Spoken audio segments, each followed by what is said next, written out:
Hi, everyone.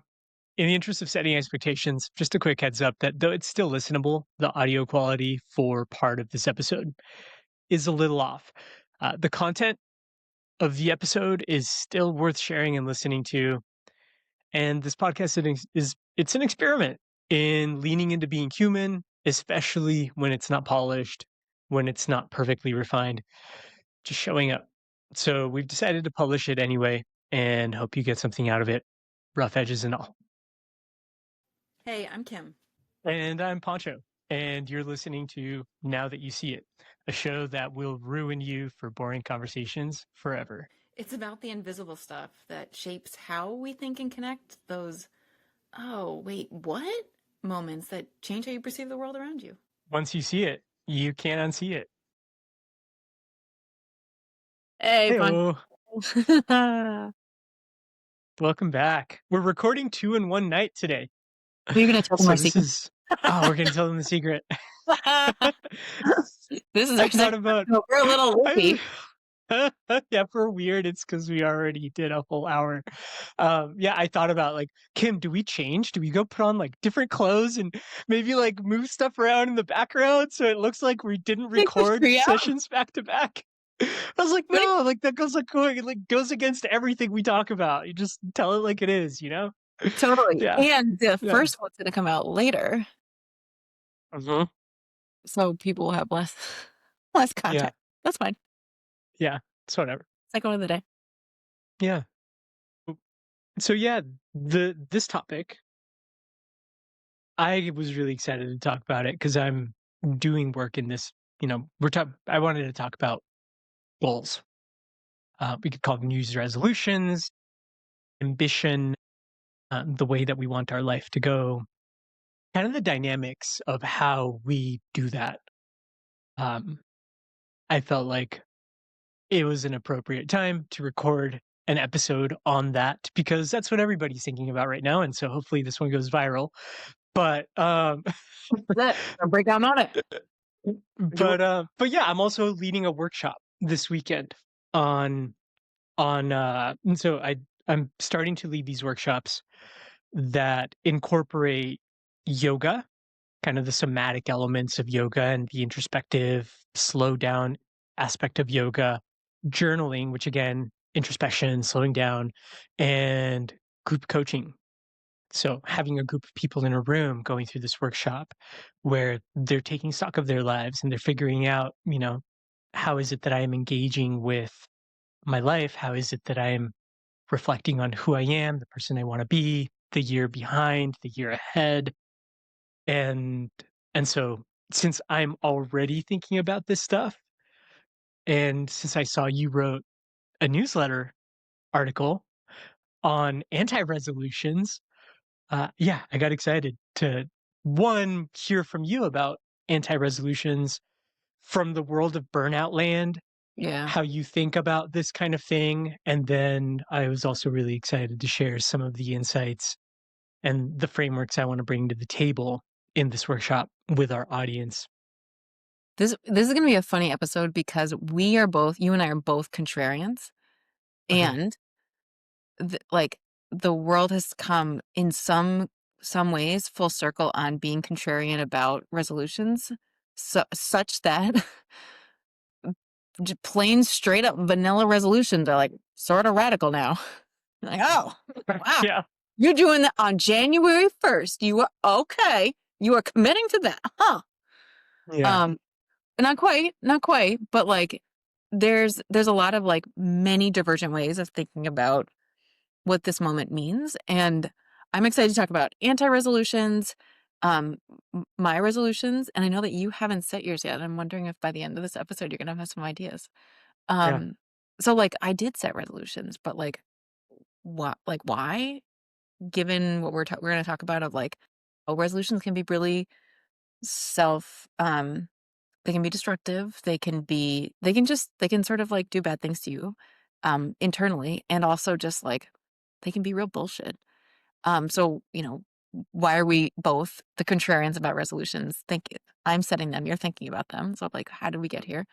And then what are some recommendations for like if you want to think differently about resolutions that support you as a person, what does that look like?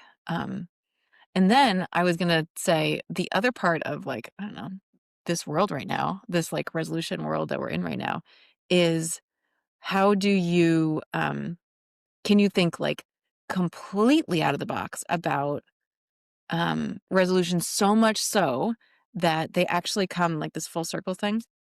I have like I have things to say about why this time of year specifically and resolutions in particular are great fucking ideas. So like Mm. I sort of want to play my own devil's advocate of like, actually, we have been onto something. Um, but it went a little haywire. Got taken over by like, I don't know, the productivity crowd. Self-improvement. Okay. All right, so you go first. I Okay. talked that our last hour as the start of the show. You go first. You've got this workshop Yeah. up and you're going to be using journaling, yoga, and goal setting together. Yeah. And I think I want to set the stage a little bit. You mentioned I haven't set my resolutions for the year. I have a tradition of writing, actually have a like on my phone, I have a notes on the notes app, I have a page. And I think for the last 8 years running, I have listed out 10 things that I want to get done by the end of the year. And I don't even circle back to them for months at a time, but I just write them down. Without fail, half of the year in, I will remember this list of 10 things that I wrote down for myself at the beginning of the year. I'll pull it up and I'll have gotten through more than half of them. So so I don't track them, tightly and hold them tightly like some people might with resolutions where they Mhm. have to do something every day. It's more of like a, you know, get it out of my head, put it down on paper exercise. But I wanted to read something that Noelle Cordeau is the CEO of Lumia, the coach training program we both went through. Friend of the pod. Friend of the pod, she was on episode 6 and just a a brilliant, amazing mind, right? Just like such a radiant human being. She wrote a message. I think you probably got this message too. She wrote it in Slack.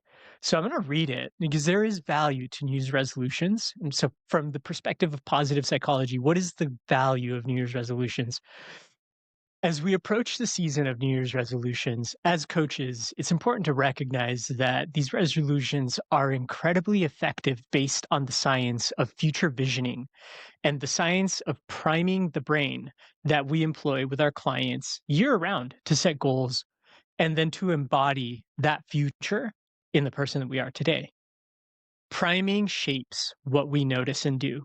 Research shows that when people are exposed to certain words, images, or stories, it subtly influences their thoughts and actions. Future visioning works by repeatedly exposing someone's mind to desired future outcomes, making related behaviors feel more natural and easier to choose. Imagining the future trains the brain.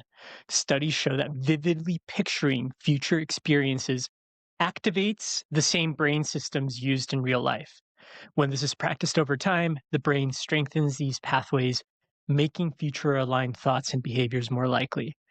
So, so that is the value, science-based, research-backed value of thinking really clearly about one's desired future outcomes and then putting together resolutions, putting together plans, whatever you want to call it, to to make those things come true.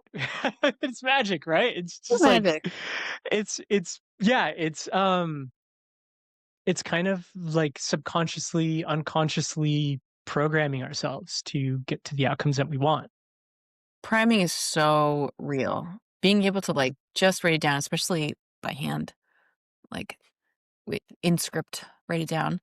Uh, yeah, completely like makes you aware of what these. It's like the vision board thing. It's so woo woo, but then like it actually works because you took the time to put Yes. pictures on the poster board, and then like you look for those things. I like this and gratitude are two things that I'm like, I don't really want them to be true because they're so hokey, but they're so fucking true. Totally. Yeah.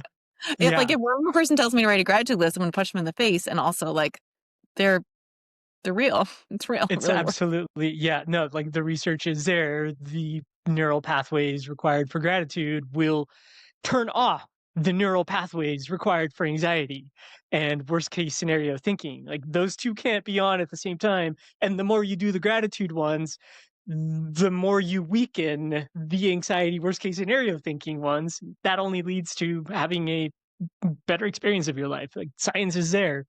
But yes, it feels super hokey while you're doing it. You know what? Like, just little sidebar on this. The Yeah. craziest thing about the gratitude practice is that you can do it and hate it. You can do it and be like, "This is so stupid." I like or you can do it just to be like, "I'm somebody who likes gratitude, who, like, is grateful. I am somebody who, like" it can be performative.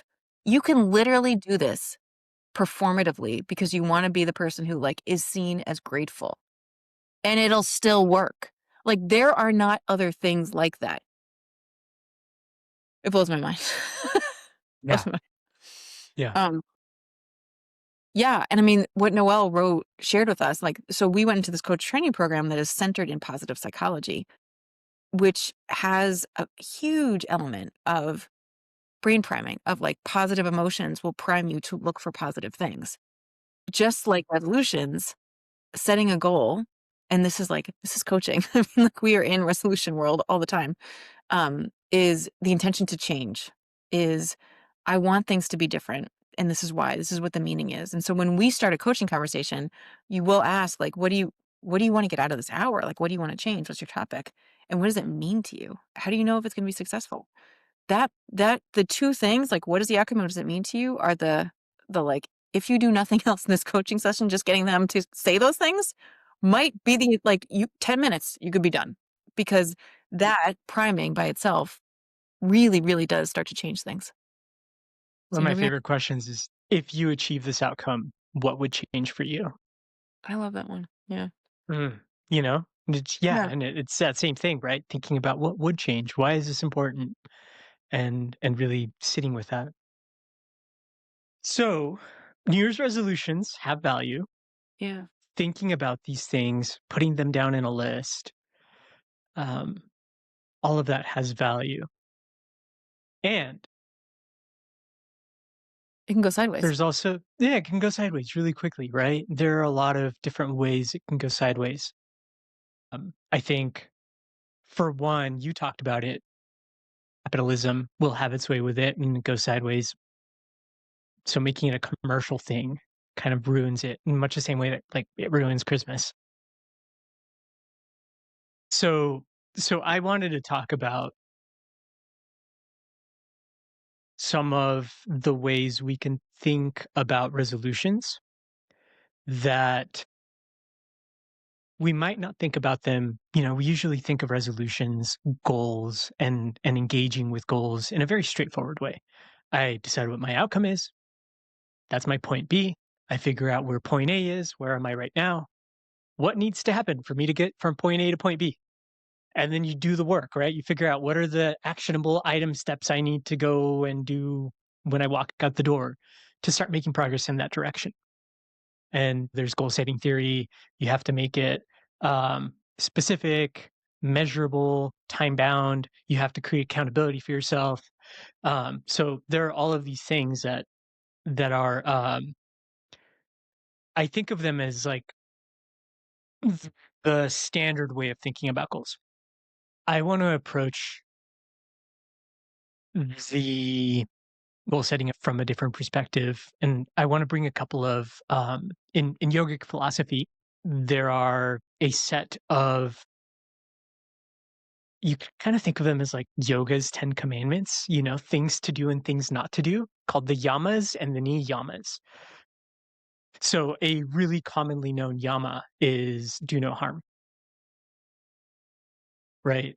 So we won't go through all of them, but I do want to talk about a few. One of them, another yama thing to abstain from doing, is called aparigraha. and it roughly translates to non-grasping. Another way to think about it is letting go, allowing. And when we think about resolutions, it's a very graspy thing, right? I want this outcome. I'm going to put an effort out to achieve a certain outcome. And I think people often miss the fact that it takes just as much effort, if not often more effort, to release as a resolution than it does to hold on or to try, right? A word that people will sometimes say is like surrender. Aparigraha could be translated as surrendering. And when people think of surrender, they think defeat, they think I've lost, they think um, I've thrown in the towel and I'm not trying anymore. But the reality is, there are certain things that are the most important things we need to do, and they are the hardest things for us to do because we have to allow, we have to let go, we have to release the illusion of control, or we have to recognize this is not a thing I can influence. And so it still takes effort, but it's a more uncomfortable version of effort because it requires you to recognize that you're not in the driver's seat. Oh. Yeah. Yeah. Right? It's the difference. And so a great example of this is when I'm driving, I feel in control. When Steph's seated next to me in the passenger seat, I'll be going maybe 5 miles an hour over the speed limit, feel like I'm perfectly in control of my all-wheel drive vehicle, and I'll see her as I'm like approaching a turn, I'll just see her like grab onto, like the ocean Door handle up here, handle. or like grab onto the door. And I think she probably does it subconsciously. But what I know is happening for her is she feels like, he's going too fast. We're a little out of control right now. And there have been scenarios where I've seen the roles reversed. I'm in the passenger seat, we're in her car, and she's driving. And I notice that feeling in myself. And I have to remind myself, she's perfectly in control right now. I am not driving, and it's that much harder to just allow this experience to happen because I'm not driving. I think it's very telling that I'm almost never the passenger. Like, almost never. Rarely, Yeah. rarely. 'Cause, yeah, no, it taught you some and also, I mean, it just my feet will move to the gas and the brake, whether I'm in the passenger seat or the driver's seat, no matter what's happening, like, and I make the, like, involuntary movements because you just it's like watching like, I played soccer as a kid. When I watch people play soccer now, as like I played a lot till, like, until college. When I watch people play soccer now, like, I I, like, move and jerk with the players because my, like, body wants to move towards it, but because it's, like, it's somatically attached to that experience, but in terms of, like, control and, like, we don't wanna lose control like, the wait, niyama of, like, surrendering, decoupling that somatic experience, like, yes, we're talking about the physical driving and the soccer, but the, like, somatic experience of losing control over, like, an existing experience voluntarily is as difficult as being like, "Hey, body, don't react to this oncoming vehicle. Just trust that that person there is gonna be okay." It's hard. Totally. Yeah. Yeah. Yeah. And I think, I mean, we live in a society where we're usually at capacity or beyond capacity, right? So I think it really behooves us to, as we're setting goals and resolutions, to look for the opportunities where we can disabuse ourselves of the illusion of control, and that will improve our lives. Like 100%. where are you grasping, but then when you open your hand, you realize there's actually nothing that you're holding on to because there's nothing you can control there to begin with, right? You have no influence in that aspect of your life. Um, Another way of thinking about it is Naval Ravikant, who's just kind of like known for his one-liners. He's, like amazing with his one-liners. Yeah. Um, he has a one-liner. I'm probably going to paraphrase it. It's easier to achieve our material goals than it is to relinquish them. Oh my god. It's easier to gird down and be like, I'm gonna fucking get this. And regardless of how much effort or time it takes, it's easier for us to put in all of that effort and to sacrifice whatever it takes to get that outcome than it is to take a step back and realize this is really a thing I shouldn't want, because on the whole, it's going to cost me more than it's worth, and to put it down. Yeah. Oh my god. Yeah, I mean, so we're talking a little bit in the beginning of the podcast, we previewed this anti-resolution concept, and it seems like it pairs well with Mm, releasing and relinquishing the drive for achievement in this specific area. yeah. Surrender. Yeah. So, I mean, what is an anti resolution? Tell me. So the anti-resolution, you can, if you like Google it, you can come up with a bunch of different definitions. It can be resolving to not do something, like the negative side of a resolution. If a resolution is, I want to, journal every day, the negative resolution is, I want to stop overthinking. So stop overthinking. It's like you're still doing something, but it's like the act of stopping something, of like letting go of some behavior. But there's still like, you still have to train yourself. You're still going through like the active grasping process. The way I think of anti resolutions is not that. It's deciding to not achieve that thing anymore. The thing you've been like, I really want this, I really want this, I really want this. And you're like, it's stressing you out. Da, da, da. Just give yourself like a fallow, let that field lay fallow for a year. Uh, Let the nutrients build up. Cut yourself some slack, a grace year. And if next year you want to live that life again of striving towards that goal, okay, try again. But sometimes we really need some space from the like attachment, the grasping, the sense of like, if I don't have this, I'm not enough, I'm not good, I'm not happy. We need a break from that for just a year. And if you really just tell yourself it's just this year, or like, I don't know, just a month. Sometimes what happens is we figure out like, oh, that wasn't actually, I didn't want that. I like this. I, yeah. I don't need that. So that's one of the tricks of it. And because the act of determined, like, act of surrendering can feel so scary and painful for people, that sometimes an interim bridge step to that is just give yourself the grace for a little while of stepping back from achievement in this area and letting yourself like eat bonbons on the couch for a little while and then come back to it and see if it still fits. Or has that bridged you to a surrender that was meant for you? Mm. So the question I had about the niyama, did you want to respond to that before I ask my question about the niyama? Yeah. No, I love the idea of, just cutting yourself some slack. It Yeah. it it feels like a relief as I think about it in my body. It feels like, taking a big sigh and going, "Mhm." How for this workshop that you're doing this weekend, are you working the yamas and niyamas into the experience? Yeah, so the way the workshop works is we'll talk through a certain theme. For example, non-grasping is one, and how it applies to goal setting, and then there'll be an opportunity for people to sit in a yoga pose that the energy of the yoga pose matches the theme we just talked about. And I'll prompt them with a question to sit with. For example, what is a thing you need to let go of Mm. that is going to take more effort than any of the positive goals you set yourself? Instead of goals of grasping or attaining, what is a goal you could set for yourself to release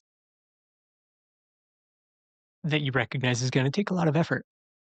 Yeah, I love Yeah. that. Yeah. So I got to ask you, we both came to the conclusion somehow independently that as contrarians, non-resolution people that we're gonna set resolution.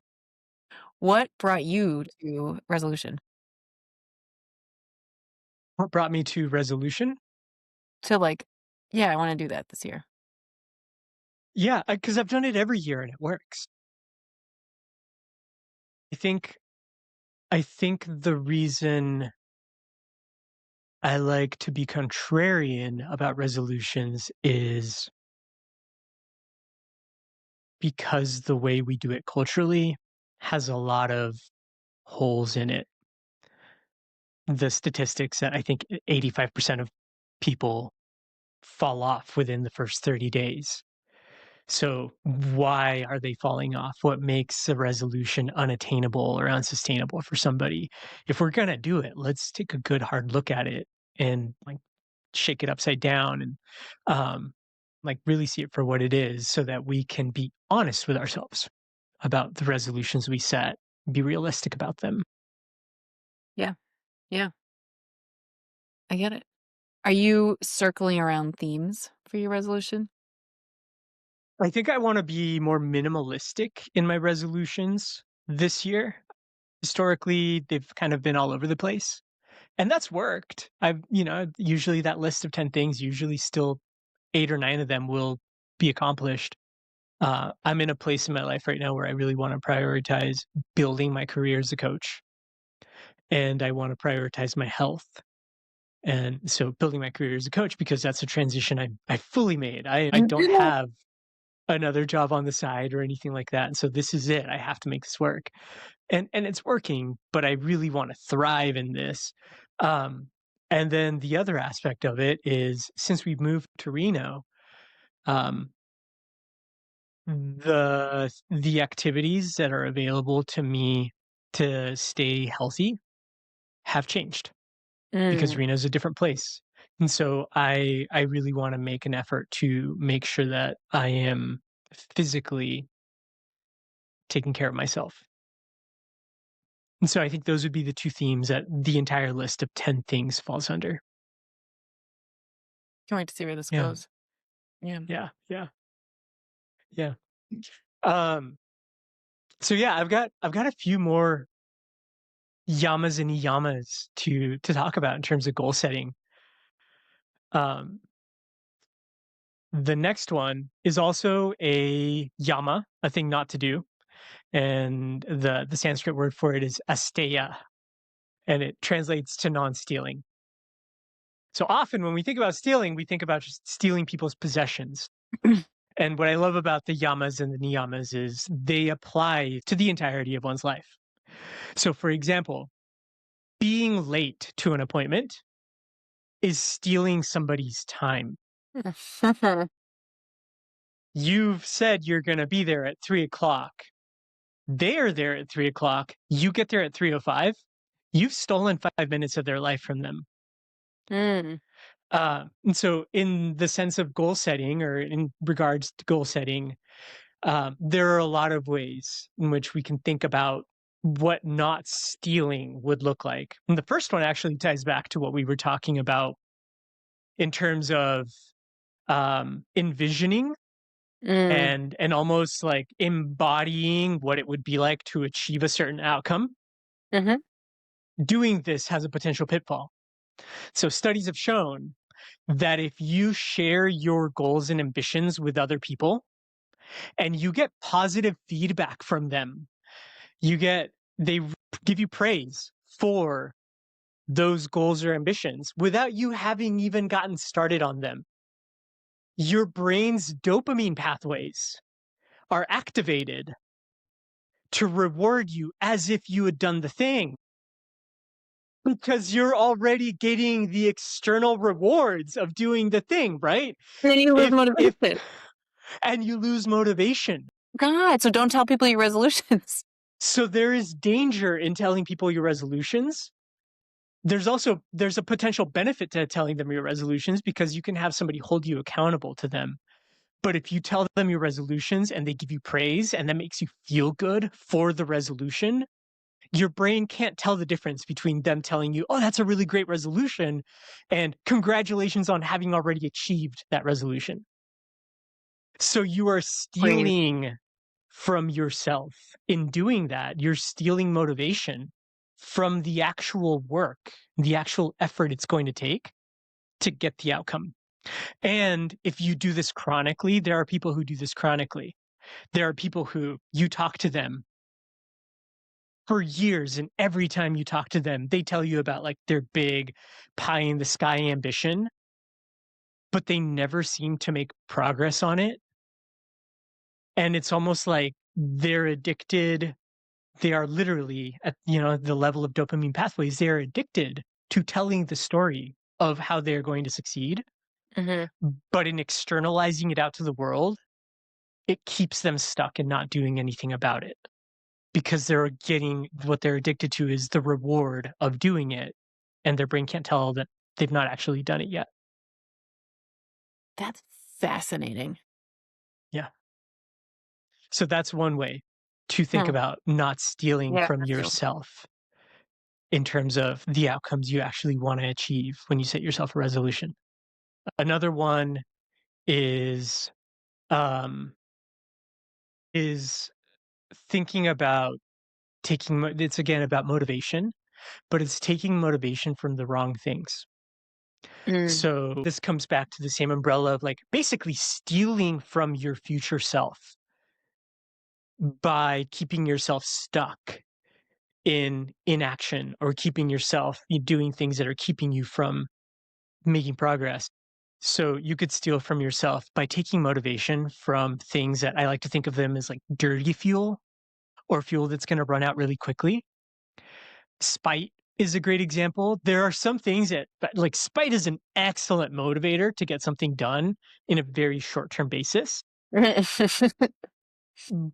But taking motivation from spite, you can steal from yourself in the sense that you probably can't be the person you want to be, big picture, if the main source of motivation is spite. Most people don't want to, they don't want to grow into being a spiteful person.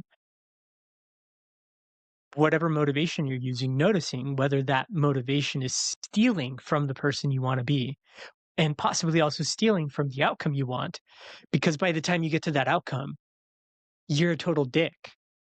And so, like you've stolen the joy from your future self because you're not even somebody who can feel joy anymore. You're operating on spite. Um, so yeah, those are two ways of thinking about non-stealing in regard to goals. Yeah. So does every yama have a niyama? Oh, they're not opposites Parents. directly. They often Yeah. complement one another, but it's not like Asteya non-stealing has a niyama counterpart.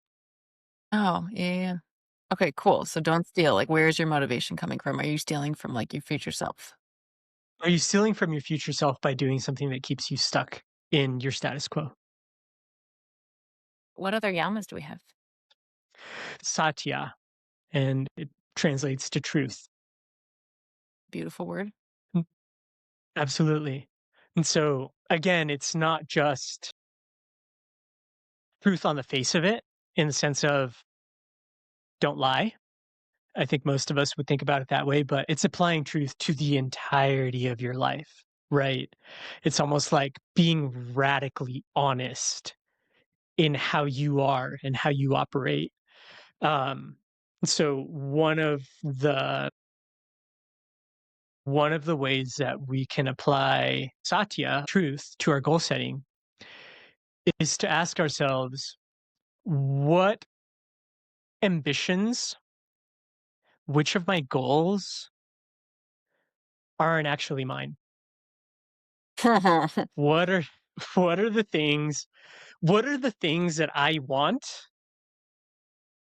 but I don't actually want them? My parents wanted them, or I want them because the people next door just got them, or because I'm afraid of what it would mean if I didn't want it, what it would mean about myself, or what it would mean about the outcomes of my life, or the emotions I would have to feel because I've stopped wanting this thing. Mhm. For sure. And so Wow. taking that goal of truth into account. Yeah. I mean, what this it's so broadly applicable because if you're thinking about setting a New Year's resolution this year, could be lose weight, could be walk every day, could be doing these things, or it could be I I have thought I am supposed to want this losing weight, this walking every day thing, but that's not actually coming from me. My goal is I actually want to like lean into accepting my body and everything it's brought me through to this point, and maybe that's my goal. Or maybe my goal is just like separating from the sense of I have to be a certain way, and that's just it for the year. Or I don't care at all about what my body looks like Mhm. or what it feels like to be in my body. And the only reason I make it a priority is because I'm supposed to, according to everything everybody tells me. I want to fit in, but it's not actually something I want for myself. So noticing what are the things that you actually care about in your life, and then, yeah, make resolutions or anti-resolutions according to those things, to your values, your priorities, your principles, and then noticing where you're just kind of going with the crowd or going with what your parents told you your life should look like, and setting that down if you choose. Yeah. Yeah, if you choose. Yeah, yeah, Can I tell you one of the reasons why I came to resolution, like making resolutions this year? yeah, yeah, It was because I I had open loops in my life for a long time of like things I said I was going to do. Or like I am in many cases that person who's like talking about this thing that they're going to do for forever and just not yeah, doing it. yeah, I there's one thing in particular that I was like, I gotta fucking do this. I have talked a good game about this. It is time, and it's getting tattoos. So I don't have any tattoos, and I um I've always wanted one. I think they look so cool, but I've just never been able to commit to what I would have, and that by itself was like I couldn't choice paralysis, commitment of like a thing on my body forever, permanent, and it was just an idea. I just was like, I really like other people with tattoos. I think they're really cool, and just yeah, I want one. Yeah, it would probably look like this or da da da, and just it would never get past that stage. And I was like, game's up. I got to do this. I want yeah, this badly, and if I don't set a time limit, and it's my birthday, which is in May, it's not December. Like I only have 5 months left. I'm doing it. And like I know yeah, now, I know enough of like what I want, where. So I still have to do like the design and get the person and da da da. But yeah, I'm doing it because I was tired of having that be an open loop that was just taking up space in my brain and like feeling like I keep saying things that don't happen and that lack of integrity that I want to happen. They are aligned with my values. And it was also aligned with an emotional experience that I didn't want to have, which was committing to something and going through the decision process of like getting this right, committing to something that like, I don't know, that I was afraid that I wouldn't want. And but the tattoos are going to be about my kids and they're not yeah, I'm going to be their parent. They're my kids. And so I was like, that is the thing that is going to get me over this hump. And then I'm sure I will be that person who's like, I can't stop tattooing myself. But the first one's hard. yeah. Going back to to satya, to truth, Mm. and taking that radical approach, where it's not even radical approach, but just an unconventional approach. Something that this is something I said to somebody once, right? I want to be really careful about my first tattoo because I'm going to have it forever. And he looked at me. He's like, "It's not forever. It's just until you die. Hold it loosely. It's like, what's the big deal?" Struggle with this so much. So my dad's a dermatologist, and one of the only time he was ever in the paper. I mean, that's probably not true, but, like, the time I remember as a kid is when he removed somebody's tattoo that was misspelled. Oh, He used a ooh, laser to, like the yeah, and he got into, like, laser practice and does tattoo removal as part of his practice, or at one point, and it was just always, like, the vibe in the house was always like, "Tattoo. These people the have" the no regrets tattoo. Yeah, oh, no. But I like it's my personal practice to start committing to things that have consequences, that have, like that I can't, like, wiggle out of and just be okay with that. So that's what we're doing this year. Very yeah. My kids are so excited about it too, like, yeah. Cool, cool. Um, where you gonna go next? Yeah, I mean, I have one more, Mhm.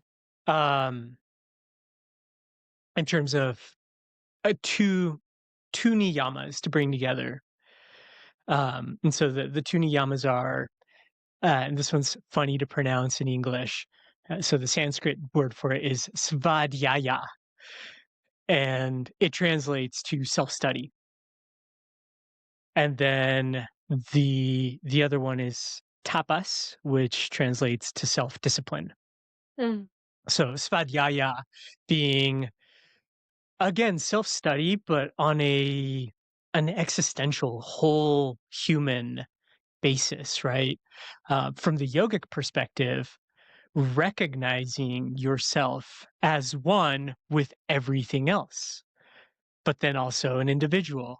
So m- being aware of the fact that you are both human and divine. To talk about it in Western terms, the mystery of being alive, the miracle of being a human being with consciousness, which is something we don't understand scientifically. And so having that level of self-study and self-awareness, and then tapas is self-discipline. And that one's a little bit more straightforward, right? Um, it's a way of thinking about it again in Western terms is, um, it's kind of the idea. So Jocko Willink, I think, talks about it in, he says discipline is freedom. Mm. So the idea that you create freedom for yourself in setting boundaries for yourself, in giving yourself certain things that you will not do. So the way that I've heard this explained most poetically, which I really loved, is, an old yoga teacher of mine, um, said, in yoga, we come to learn what we're capable of doing. And that's, you know, am I able to stay with my breath as I'm moving through this sequence of movements? Am I able to, like, do this pose where I stick my leg behind my head? So what can you do? You figure it out. You see what your limits are. You come to learn what you can't do because it's literally beyond your limits, right? I'm not able to reach down and touch my toes, or I can't move through this power flow sequence without losing the connection between movement and breath, which is in yoga like a very fundamental thing. So you start to learn, what am I incapable of doing? And then you come to learn what you can't do, because if you were to do it, you would be working against the person you want to be. Mm. And Yeah. that's where the self-discipline comes in. So it's the self-study of getting to know yourself and knowing, what are my limits? What are my growth edges? What am I incapable of doing? And then what are the things that I cannot allow myself to do if I want to have my insides match my outsides, if I want to have my behavior and my beliefs match one another. So so that would be another thing to think about in terms of resolutions. If my resolutions are to get myself to a certain outcome, because maybe it's something I can't do today that I want to be able to do 12 months from now. What are the things I cannot allow myself to do because I would be self-sabotaging my own efforts to achieve that outcome? I love this because it points to self-awareness over self-improvement and the idea that, like, we're not improving ourselves to become better versions of ourselves, like, we're enough. So there's the, like, self-learning? Is it self-learning? Self-study. Self-study. Yeah. And the self-discipline part of it is such a nice compliment to that because, I don't know, I know that this episode's gonna come out before the other one, but we talk a lot about choice and, like, what is a choice and what's not a choice. What that brings up to me, this just self-discipline thing of, like, who is the person you are becoming? What does that person do? And those is another theme of, like, this is not an active, free choice. This is just, like, this is what happens when you are this person. You do these things. You have the discipline. You say no to these things. You say yes to these things. You welcome this. You set down that. This is the life I live if I am that person who Yeah. I'm becoming. And and what is the way that you've behaved in the past Mm. that would compromise that effort? Yeah. Yeah. Um, so yeah, those are the yamas and niyamas I wanted to bring to consideration That is for goal setting. different from the life I have lived in terms of resolution setting, and the world I'm swimming in. So thank you. I did not Yeah. expect to talk about yoga in our Uh, resolution ambition goal y- podcast. Most people think of yoga as, you like go in a room and you do stretches and you breathe hard and you sweat. But yoga is essentially a whole system for living, and your body is part of being a human being who's alive. But the way that you do life and the person that you want to be is a bigger part of that. And so I think of often when I think of yoga, I just think of the asana practice of yoga, the actual what we think of as yoga in the Western world. It's maybe like 25% of the entirety of yoga. Oh, we should do a podcast on this. I have yoga baggage. I don't understand yoga. Uh, this is the thing for me. It's I actually didn't know just how deep you were in, like, how much knowledge you have about it. Yeah. So it would be really interesting to talk about it because,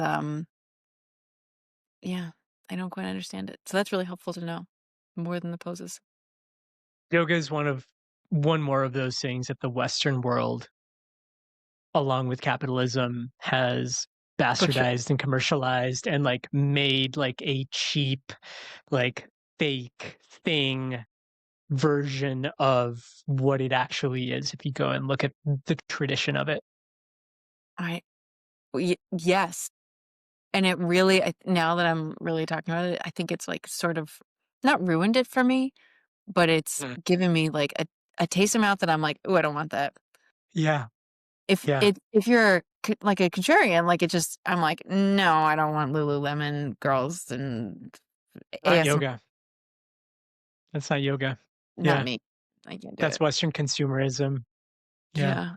Yeah. Whatever you're doing, I need that. It's just never hit for me at all, but that's different. Cool. I will reconsider. Yeah. We'll talk about that. That'll be an awesome episode. I'd love to do that. Yeah, I really like and I will bring all my, like, "Okay, here's another stereotype I have that has kept me from this." Like, oof, I don't know. ASMR works for some people, and it really doesn't for me, but I think of yoga teacher like, especially female yoga teacher voices as just it's, like, whispery, and now do this. Yeah, do it. And there is something to that, right? When somebody's tone of voice slows down and their voice gets quieter and they're guiding you through something, the science shows that if you're listening to somebody talk like this, your heart rate actually comes down. So there is verbal entrainment that happens. Whereas if I'm teaching a yoga class like this and my voice is going like this and then I'm telling you to relax and breathe deep, it doesn't work. So the yoga teacher does that for a reason, but the yoga teacher can also get carried away in the performative aspect of being seen in a certain way and being, like it's like a low key way of putting oneself on a pedestal and saying, "Look at me, I am so enlightened." And one has to be careful about getting carried away with that in teaching yoga. I've always felt that it's just like performative peace. It's there's something about it. And I have a real, like, this is a me problem, but it's true. I have a real like allergy to for verbal fry and like up talk. Do you know what that is? It No, seems to be very verbal yoga. fry. Yeah. It's like it's unfortunately like it's really stereotyped from a gender perspective. So a lot of women can speak with verbal fry being like, I don't know, like Kesha and Spears. And the up talk is where you end on an up note, like a question, even though it's a Yeah, sentence. yeah. And It sounds like everything you're saying is a question. I can't Yeah. do it. And I think I just And when we come to yoga, we make sure we take deep breaths, settle into your bolster. You know who else does this? This is common woo! in the world of tech. Like the other instance of up talk. Now that you've given it a name, is listening to Mark Zuckerberg talk about Yes, Facebook. totally. He does. He does. I mean, it's stereotyped gender. It's across genders. It's just a lot of people think of it as like dumb girl voice. It's and I've honestly like I've listened to so many brilliant women speak with these patterns, and I watch myself discount them. Like they can't be that smart. And I'm like, no, it's just how they speak, and it's also Yeah, totally culturally assimilate. It's not, and like I have my own weird vocal things, and still it is there. So anyway, yeah. Maybe maybe my resolution will be to chill out about yoga. yeah, Um, yeah, the other resolutions I came up with mm, relate to experiences that are also they're the open loops in my life that I've been like, I really want to close them. I really want to stop thinking like I really want to do this someday. I just want to do it. Uh, become, if I am the person I want to be, I would be doing these things. And so I want to do more of them. And I have to say, before I share what they are, the other part of resolutions for me is timing wise, I love that it happens in the darkest part of the year, the sense of death, of rebirth coming through.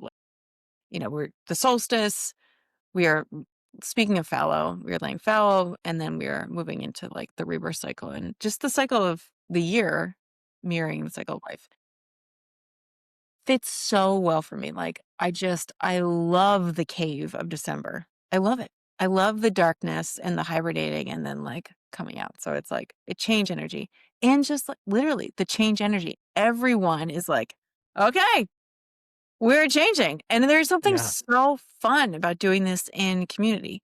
The dark side is like, so obviously so many people drop off and then they spend their year thinking they're like losers because they didn't do the resolution. And like, the more you miss the goals you set for yourself, the more you just are demotivated to do any kind of goal setting. But I do love this part. So the two other ones, I've got this tattoo one, and then I want to see my friends in person. So once a month, I'm just trying to like set really small goals of like just see people in person. So it doesn't mean that every month is a flight, but like I want to see people in person, and it's really easy. Work from home, coaching, like all this stuff to just be here to see people virtually, but like see people in person. So that will involve some flights. I want to see family. I want to go back to Jersey, spend some time with my people, get my accent going, maybe go across the country. I don't know. Uh, Maybe I'll find myself in Reno. Who knows? And the other one is I want to show up for advocacy in a bigger way than I have in the past. Like I have been really like caring about things but not doing anything about it. And I had a friend who is just put up this post And she was like, "You know what? I spend a lot of time at the State House, and I watch," because she is a communications manager for a child advocacy and agency, and she's like, "I watch. If you care about guns and gun control and kid safety," this was after, the big shooting in Brown, um, "I go there. I go to the State House, and I get to watch these hearings happen, and I know you care. I know everybody cares. Guess who shows up to the hearings? It's the people who are funded." And yeah, everybody's got a reason to not be there, and good ones. And also, can you find some way to show up and testify or send somebody and testify? Can you do something different besides liking the Facebook post? Can you take one step towards something that's uncomfortable within your capacity? But you probably have more capacity than you're showing right now. And I was like, that is goddamn true. It is so true. And I care so freaking much about this. I am not going to, like, I'm going to pick an issue and I've got two. I'm going to show up in person to testify or to like do whatever I need to do. But like, I'm not going to be behind the scenes this year. Total on those issues. Because those were open loops. It was like things I felt bad about that I was like, this isn't lining up with who I am. Both of these Yeah. things. So that's where it's coming from this year. All of that. Hmm. I don't know. I don't know where it's gonna take me. I am one is gun control and the other is it's random. But I, I I randomly had my license suspended for not paying an administrative fee that had nothing to do with driving. And I didn't know it for a year. It was suspended for a year before I got pulled over for blowing a stop sign. Fair. Me and stop signs don't play well together. um, but they're like, "Do you have your license is suspended?" Anyway, long story short, there were like a series even after that of like bizarre missed payments that nobody told me about missed hearing. And turns out like lots of people are fighting this because I'm in a position to be like, I'll pay your stupid fees. But if I wasn't, I'd lose my car. I'd be Yeah. put in jail. I wouldn't be able Yeah, to go like to it's sent to collections. Yeah.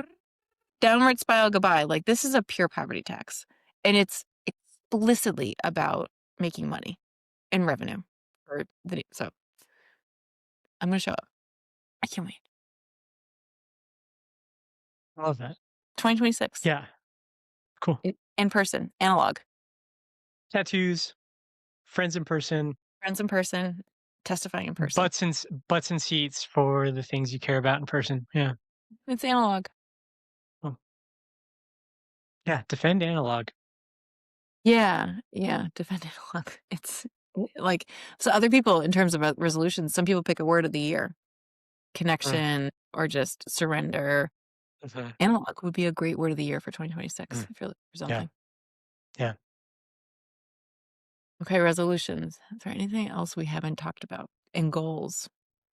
I mean, we could talk about goals all day long. This is the bread and butter of what we do, but there's something specific about Right. resolutions. Yeah. There's two things coming up for me. One, I think for the audience, I don't know that it's worth it to get into it right now, but goal setting theory is a really practical framework with which to create goals and to create a scaffolding of how you create the goals, how you verbalize them, and then the way that you build accountability ability for yourself so that you'll actually follow through with them. So, for anybody who's wondering to themselves, if I just wanted to figure out how to set better goals for myself, say, start there with goal setting theory. And then the second thing is I have some resolutions. I coming into this conversation, my list of 10 things is blank, and I've got some now. Yay. So the first one, no bars.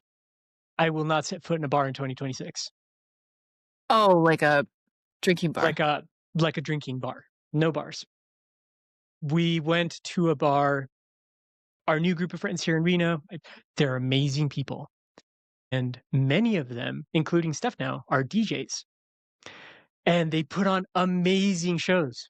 So for New Year's Eve, so they put together a New Year's show at a bar. And the fact that we were in a bar ruined the entire show experience for me On because of just the nature on New Year's Eve, just the nature of how bars are, you know? There is a certain feeling of being it's like dark and everybody's yelling to try to hear the person they're talking to over everybody else around them who's yelling and there is some level of like sloppiness in the crowd and you're just like jam packed in the space. So like, nothing about being in a bar aligns with the kind of person I want to be. And it's kind of a random one because I don't often go in bars, but that's a really clear one. Like no bars. the person you wanna be, not gonna go into a bar. Person I want to be doesn't spend any of his time in bars. Yeah. So that's one. Next one is so there's a climb. So speaking of closing loops, Steph and I have had a goal of doing a climb called the third pillar of Dana.